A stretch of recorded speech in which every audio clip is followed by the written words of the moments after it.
Pada tahun 632 Masehi, Nabi Muhammad wafat di Madinah. Wafatnya meninggalkan duka yang mendalam bagi umat muslim yang masih baru berkembang. Seorang pemimpin baru dibutuhkan untuk menggantikan beliau sebagai pemimpin negara atau disebut khalifah pertama. Namun Nabi tidak menunjuk penggantinya. Ketidakpastian ini menyebabkan ketegangan. Berbagai kelompok dalam komunitas muslim percaya bahwa mereka memiliki hak kepemimpinan yang paling kuat. Satu kelompok lebih menyukai memilih pemimpin dari antara sahabat terdekat Nabi dan melalui musyawarah antar orang terdekat Rasulullah. Kelompok lain percaya bahwa kepemimpinan harus tetap berada di dalam keluarga Nabi. Mereka mendukung Ali, sepupu dan menantu Nabi. Kelompok ini mengklaim adanya wasiah yang disampaikan oleh Nabi. Ketidaksepakatan tentang siapa yang harus menggantikan Nabi Muhammad bukan hanya persoalan politik. Ini mencerminkan keyakinan yang dipegang teguh tentang sifat kepemimpinan dalam Islam. Perbedaan pendapat ini akan memiliki konsekuensi yang besar dan langgeng. Perbedaan ini bukan awal dari terbentuknya perpecahan sekte besar dalam Islam, yaitu Sunni Syiah, seperti yang banyak orang pahami. Ali adalah tokoh penting dalam komunitas Muslim awal. Dia dikenal karena kesalehan, pengetahuan, dan kedekatannya dengan Nabi. Para pendukung Ali berpendapat bahwa Nabi telah menunjuknya sebagai penggantinya dalam beberapa kesempatan. Mereka mengutip peristiwa-peristiwa seperti pernyataan Nabi di Ghadir Khum, di mana beliau dilaporkan berkata, "Barang siapa yang menjadikan aku sebagai pemimpinnya, maka Ali adalah pemimpinnya." Namun, klaim Ali atas kepemimpinan tidak langsung diterima. Setelah periode kekacauan, Abu Bakar, sahabat dekat Nabi, dipilih sebagai khalifah pertama atau penerus. Dua sahabat lainnya, Umar dan Utsman, mengikutinya sebagai khalifah. Ali akhirnya terpilih sebagai khalifah keempat pada tahun 656 Masehi. Pemerintahan Ali diwarnai oleh konflik dan perpecahan di dalam komunitas Muslim. Dia memisahkan dari mereka Syiah bahwa tiga khalifah yang terdapat pemimpin yang sah.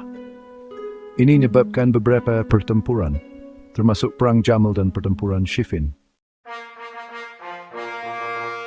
Pembunuhan Ali pada tahun 661 Masehi menandai titik balik dalam perpecahan Sunni Syiah.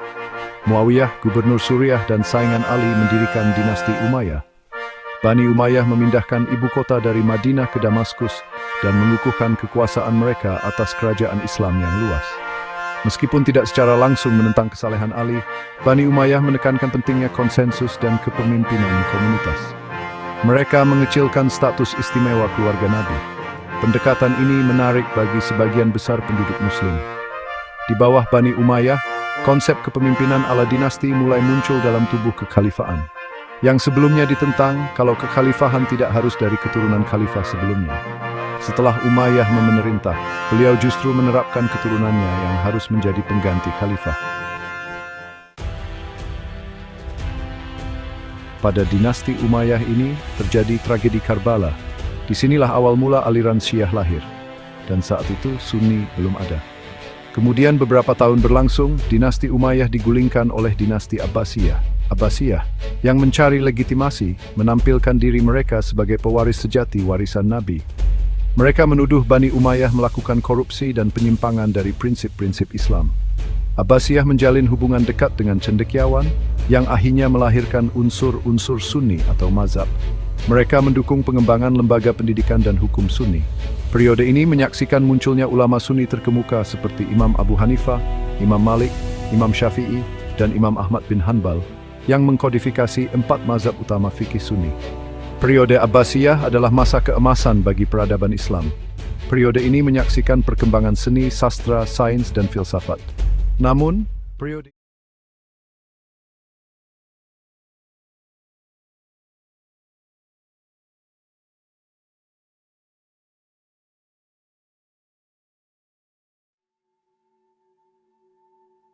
Meskipun menghadapi penganiayaan, kaum Syiah tetap eksis secara signifikan di dunia Muslim. Mereka menemukan pelindung di berbagai daerah yang memungkinkan tradisi dan keyakinan mereka terus berkembang. Pada tahun 909 Masehi, sebuah dinasti Syiah muncul di Afrika Utara, dinasti Fatimiyah. Fatimiyah adalah Syiah Ismailiyah, sebuah cabang dari Islam Syiah yang mengakui Ismail bin Ja'far sebagai imam yang sah. Mereka mendirikan ibu kota mereka di Kairo yang menjadi pusat pembelajaran dan budaya Syiah, dan sekolah Al-Azhar mulai dibangun. Fatimiyah menantang otoritas agama dan politik kekhalifahan Abbasiyah. Periode Fatimiyah menyaksikan penyebaran ide dan praktik Syiah ke wilayah-wilayah baru, khususnya di Afrika Utara dan sebagian Timur Tengah. Mereka secara aktif menyebarkan keyakinan mereka dan mendirikan masjid dan lembaga pendidikan. Perluasan pengaruh Syiah ini semakin memperkuat perpecahan Sunni Syiah. Hal ini menyebabkan meningkatnya debat teologis dan konfrontasi militer sesekali antara kedua cabang Islam tersebut. Ketika kekhalifahan Fatimiyah melemah, sebuah kekuatan baru muncul di timur bangsa Seljuk Turki. Seljuk adalah Muslim Sunni yang bermigrasi dari Asia Tengah ke Timur Tengah. Mereka dengan cepat menguasai wilayah yang luas, termasuk Persia dan Irak. Pada tahun 1055, mereka merebut Baghdad, ibu kota Abbasiyah. Meskipun mereka adalah kekuatan militer yang dominan, Seljuk memilih untuk tidak menghapuskan kekhalifahan Abbasiyah. Sebaliknya, mereka melihat peluang untuk memperkuat legitimasi mereka sendiri. Mereka mengembalikan Khalifah Abbasiyah ke posisi otoritas simbolis di dunia Sunni. Langkah ini membantu Seljuk mendapatkan dukungan dari elit agama Sunni dan mengkonsolidasikan kekuasaan mereka. Periode Seljuk menyaksikan kebangkitan kembali Islam Sunni. Seljuk secara aktif mempromosikan keilmuan Sunni dan mendukung pembangunan madrasah atau sekolah agama yang membantu menyebarkan ortodoksi Sunni. Amtid Seljuk menyaksikan perang Fakalian Fatimiyah yang semakin berpat Sunni Sunni Muslim. Bagian 7, kekuatan Sunni berkuasa, Mamluk dan Ottoman. Setelah kemunduran Seljuk, dinasti Sunni lainnya bangkit dan menjadi terkenal. Di Mesir dan Suriah, Mamluk, kelas prajurit yang terdiri dari tentara budak, mendirikan kesultanan yang kuat. Mamluk adalah pembela setia Islam Sunni. Mereka berhasil menghalau invasi Mongol pada abad ke-13, mencegah bangsa Mongol menaklukkan Mesir dan Levant. Lebih jauh ke timur, di Anatolia, sebuah kekuatan baru muncul, Ottoman Turki. Ottoman, di bawah kepemimpinan Osman pertama dan para penerusnya, mendirikan kerajaan yang kuat yang pada akhirnya akan mencakup sebagian besar Eropa Tenggara, Asia Barat, dan Afrika Utara. Ottoman adalah Muslim Sunni, dan mereka memainkan peran penting dalam menegakkan Islam Sunni sebagai agama dunia utama. Ottoman menaklukkan Konstantinopel pada tahun 1453, mengakhiri kekaisaran Bizantium dan menjadikan diri mereka sebagai kekuatan utama di wilayah tersebut. Di bawah Sultan Sulaiman yang Agung, Kekaisaran Ottoman mencapai puncaknya, memperluas wilayahnya, mengembangkan sistem administrasi yang canggih, dan mendorong perkembangan seni dan budaya. Penerimaan Ottoman terhadap Islam Sunni sebagai agama resmi mereka memiliki dampak yang besar pada daerah-daerah yang mereka kuasai, memengaruhi sistem hukum, struktur sosial, dan praktik sempit. Bagian 8, Tantangan Safawi, sebuah kekaisaran Syiah di Persia. Pada abad ke-16, terjadi perubahan besar dalam lanskap politik dan agama dunia Muslim. Dinasti Safawi naik ke tampuk kekuasaan di Persia. Safawi tidak seperti pendahulu Sunni mereka menganut Islam Syiah. Di bawah Shah Ismail pertama, mereka menetapkan Syiah 12 imam sebagai agama resmi kekaisaran mereka, yang meliputi sebagian besar Iran, Azerbaijan, dan sebagian Irak modern. Kebijakan Safawi ini memiliki konsekuensi yang besar. Hal ini menyebabkan konversi agama besar-besaran di Persia, mengubahnya menjadi wilayah yang mayoritas penduduknya Syiah. Perkembangan ini memiliki implikasi yang langgeng, membentuk identitas agama Persia dan memengaruhi lintasan masa depan Islam Syiah. Penerimaan Safawi terhadap Syiah juga menyebabkan periode konflik baru dengan Ottoman. Ottoman, yang merupakan pembela setia Islam Sunni, melihat Kekaisaran Safawi sebagai ancaman. Persaingan antara Kekaisaran Ottoman dan Safawi dipicu oleh perbedaan politik dan agama.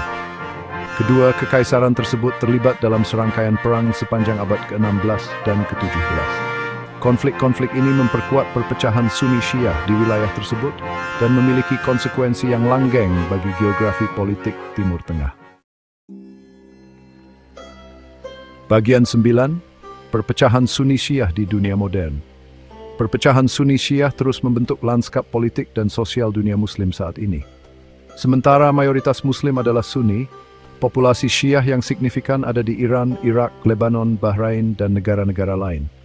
Ketegangan historis antara kedua cabang Islam ini seringkali diperburuk oleh konflik politik, intervensi asing, dan kesenjangan ekonomi. Dalam beberapa dekade terakhir, perpecahan Sunni Syiah telah dieksploitasi oleh kelompok-kelompok ekstremis dan aktor politik yang berusaha untuk menabur perselisihan dan memajukan agenda mereka. Munculnya kekerasan sektarian dan terorisme di negara-negara seperti Irak dan Suriah menyoroti bahaya mengeksploitasi perbedaan agama untuk keuntungan politik. Namun, penting untuk dicatat bahwa sebagian besar Muslim, baik Sunni maupun Syiah, merindukan perdamaian dan hidup berdampingan. Pemimpin negara dan cendekiawan dari kedua telah mempromosikan dialog dan konstitusi. Bagian 10. Warisan konflik, harapan untuk saling pengertian. Perpecahan Sunni Syiah adalah isu yang kompleks dan beragam dengan akar sejarah yang dalam. Ketidaksepakatan awal tentang kepemimpinan politik setelah wafatnya Nabi Muhammad berkembang menjadi aliran pemikiran teologis dan hukum yang berbeda. Selama berabad-abad, perbedaan-perbedaan ini terkadang menyebabkan konflik dan perpecahan di dunia Muslim. Penting untuk diingat bahwa terlepas dari perbedaan mereka, Muslim, Sunni, dan Syiah memiliki keyakinan dan nilai-nilai dasar yang sama. Mereka percaya pada satu Tuhan, Allah, Al-Quran sebagai wahyu terakhir Tuhan, dan Nabi Muhammad sebagai utusannya. Menyadari kesamaan ini sangat penting untuk mendorong pemahaman dan rasa hormat yang lebih besar antara kedua cabang Islam. Kedepan sangat penting untuk mempromosikan pendidikan, dialog, dan kerjasama antara komunitas Sunni dan Syiah. Dengan berfokus pada nilai-nilai bersama dan tujuan bersama, umat Islam dapat bekerja sama untuk mengatasi perpecahan historis dan membangun masa depan yang lebih damai dan sejahtera.